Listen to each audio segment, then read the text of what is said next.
Kids are in debt to the tune of $17 trillion. And to break that down a little bit more, the average American has nearly $60,000 worth of debt. Yeah, it's pretty stunning. Well, to combat our country's debt crisis, more and more states are requiring financial literacy classes before even graduating high school.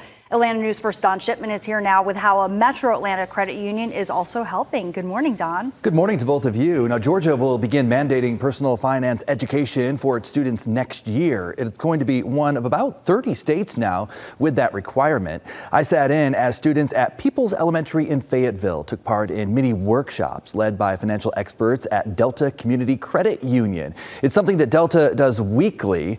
In this case right here, the students in 3rd, 4th, and 5th grades are taught the importance of earning money, saving money, and spending money. It is a critical life skill, and data show that only 24% of millennials demonstrate basic financial literacy. Experts worry that if not taught in schools like Peoples here, young people and even adults will end up turning to social media for advice. The work being done here in this classroom will help the next generation of borrowers better understand how to build personal wealth.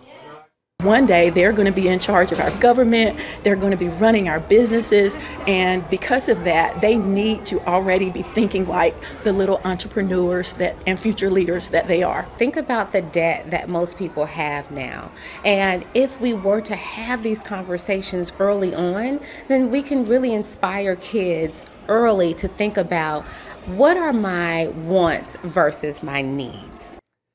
Delta Community Credit Union visits dozens of schools throughout the year. In fact, they're going to be at Drew Charter Elementary in Atlanta later this week. And then high school students in Marietta will get a financial refresher on financial literacy next week. And guys, like she was saying there, you got to talk about money. And a lot of people don't like to talk about money, but it's a good idea to do so, especially at home with your kids. Well, we try to do that in my house, Don. Thanks very much.